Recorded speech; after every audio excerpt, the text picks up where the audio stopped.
When the internet began, bulletin board services, or BBS, became the first online communities of the so-called information superhighway. Using their phone lines, people logged in from all over America to talk about sports, games, movies, and on one BBS in particular, share their ghost stories. Over time, those communities all went dark, except for one lone server that continues to operate somewhere in an unknown part of Pennsylvania's Rust Belt. A relic of the 1990s, veiled in mystery, it is a digital archive of humanity's strangest encounters with the unknown, as told by the people who experienced them. My name is Brandon Schexnayder, and you are listening to Fear Daily. Subject: After Party. User: T0PC0P154. Posted December 10th, 1997.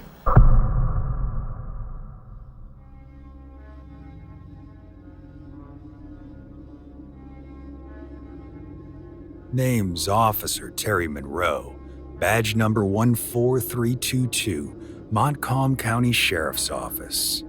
21 years on the force, 2 shootings, 5 fatal wrecks, 1 tornado fatality, and I thought I'd seen it all. But then, I got called out to the Lambert estate. It was Sunday morning, just before dawn. An old colonial rental house up in the hills used to be some bigwig's summer place. The call came from the property manager. Said the weekend renters hadn't checked out, and when he came by, the front door was wide open and the foyer looked wrong. That's all he said. Wrong. I was the closest unit. Pulled up just before 6. Big gravel loop out front and car tracks already rained over. The storm must have come down hard the night before. The house was dead silent. Porch light flickering, front door hanging open about 6 inches. I announced myself and then entered. The smell hit me first. Copper, stale wine, something low and sweet that turned my stomach. I stepped into the main dining room and stopped cold. It looked like a goddamn war zone. Blood everywhere, pooled on the hardwood, sprayed across the fireplace, smeared across the wall like someone had tried to crawl up it. Shattered glass underfoot, candlesticks knocked over, torn napkins, food left mid-meal, plates crusted and blackened like it had all happened days ago, but it hadn't. It couldn't have. There were 8 people listed on the rental agreement. 7 of them were there, and they were dead. Some were sprawled, one slumped in a corner, one folded under the table like a drop marionette. A woman lay halfway through the doorway to the kitchen, eyes wide open, mouth still parted like she'd been screaming when she went. But there was one still breathing. A man, mid-30s, olive skin, heavy build. He was in a fetal position near the hearth, soaked in blood that didn't all seem to be his. He was barely clinging on. I radioed for backup in a medical unit and knelt down beside him. He looked up at me, and I swear to God, his pupils were 2 different sizes. He didn't speak, just moved his lips. I leaned in close. "Don't listen to her," he rasped. "Don't believe the crying." I asked who did this. "She's still here," he wheezed. "Don't look at her face." We didn't get much more than that. 2 other deputies arrived soon enough, Turner and Matheson, both young, both green. They started clearing the house while I stayed with the victim, doing what I could to keep him lucid until paramedics arrived. And then the screaming started. It came from the basement. Turner shouted up that he found someone, another woman alive. She's cuffed to the water heater, he said. Says her name is Ellen. I froze. That name was in the report. A guest, the only one not accounted for among the bodies. I got down there just in time to see her looking up at me, pale, shaking, tears running down her face, her voice soft and scared. "Please," she whimpered. "I don't know what happened. They tied me up. They were hurting each other. I begged them to stop. Please." Matheson was already unlocking the cuff. "Wait," I barked. "Don't do that. We restrain until EMS evaluates." But he'd already popped the latch. She moved fast. First was the sound, not a scream, not a voice, just a low rumble, like pressure in your ears before a plane dive bombs. Then she hit Matheson in the throat. Her wrists were raw from the metal, bleeding down her arms, but she didn't flinch. Matheson went down gurgling. Turner raised his weapon, but she was already on him, hand around his face, pushing. His head cracked against the stone wall so hard I felt it in my teeth. She turned to me. Her face shifted, not literally, no monster movie shit, but her expression dropped just for a second into something bottomless, like a mask slipped, and I felt small. I fired 3 times. She staggered. I fired again. She dropped. EMS arrived 4 minutes later. Too late for anyone but the guy by the hearth, and even then, he coded in the ambulance. They asked me why I fired. I told them she charged me. I left out the part where she smiled right before she did. I left out the part where, when I leaned over her body to check for breath, her lips twitched and she whispered, "You're not safe, officer. Not anywhere. We saw you." No one else heard it. Her lips didn't move again, but I know what I heard. They chalked it up to trauma. Said maybe she was part of some cult. Maybe they were all high on something. Toxicology came back clean. No fingerprints other than theirs in the house. No signs of forced entry. Nothing made sense. 3 weeks have passed. I've transferred to night patrol and I don't sleep well. Not because I see her face, but because sometimes I don't see it at all. I'll pass someone on the street and their features feel blurred, like my brain refuses to land on the details, like there's something behind the skin that's wearing them. And late at night, when it's quiet, I hear her again and again, low and rhythmic, coming from nowhere, and I remember what she said like it was only moments ago. "You're not safe. Not anywhere. We saw you."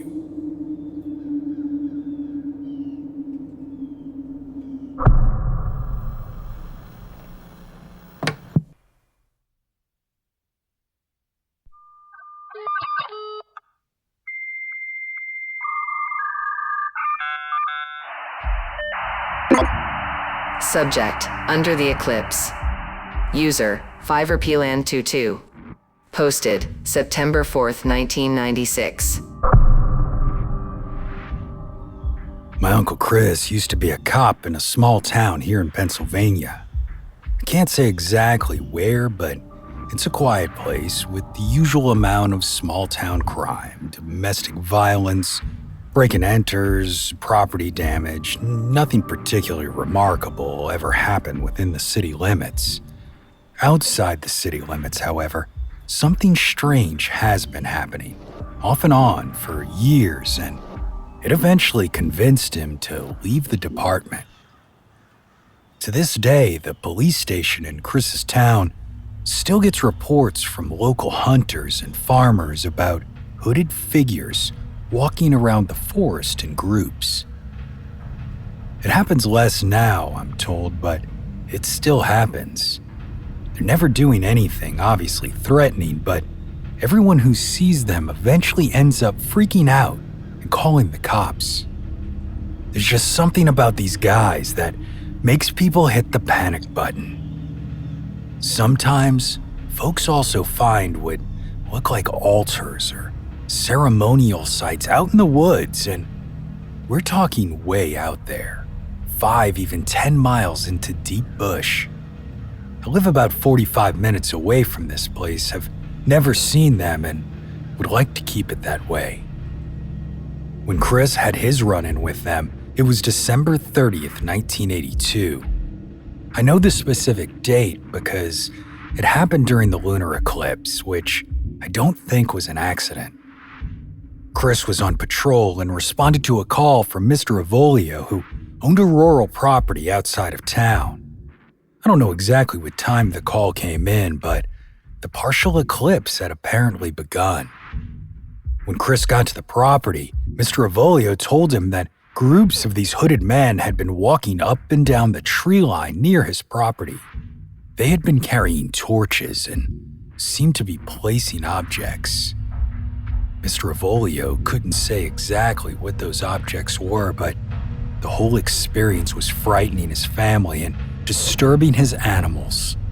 Chris could see what looked like torches out at the edge of the forest and decided he should call for backup just in case.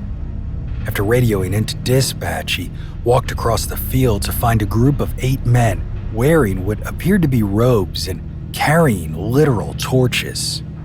Chris identified himself, and the men turned to observe him, but didn't acknowledge him in any other way.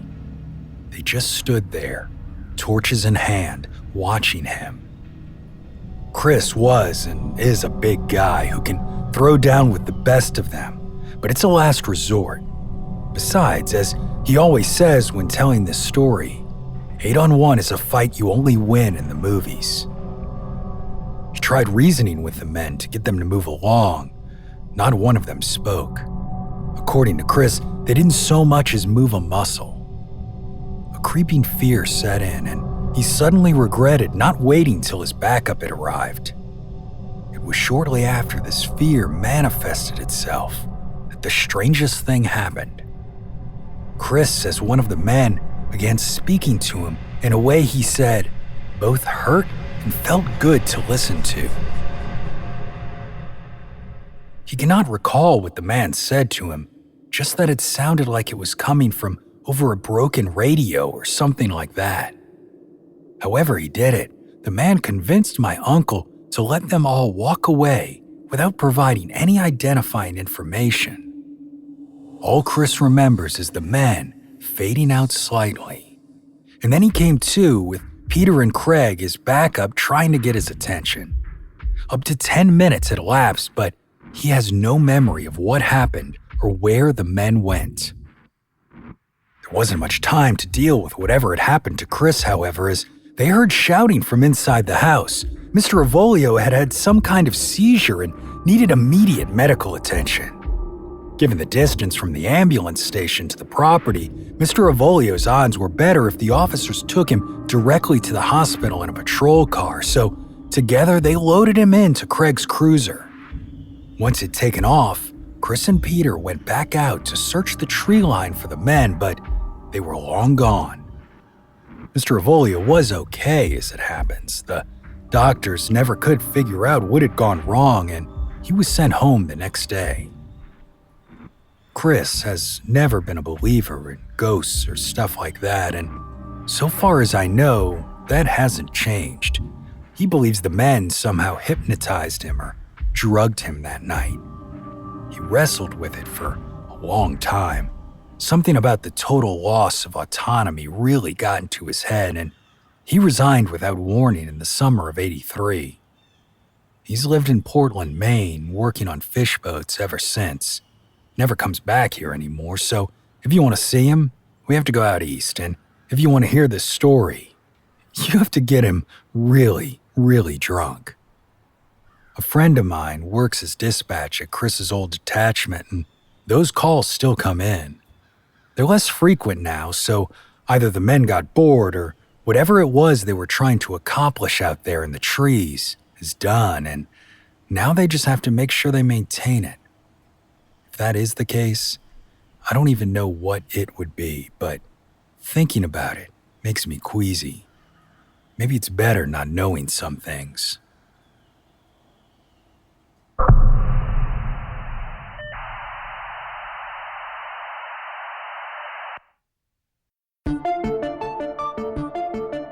Fear Daily is an independent podcast hosted by Brandon Schexnayder and written by Brennan Storr, with Joanna Smith serving as the consulting editor, audio production by Rachel Boyd, and sound design by Southern Gothic Media.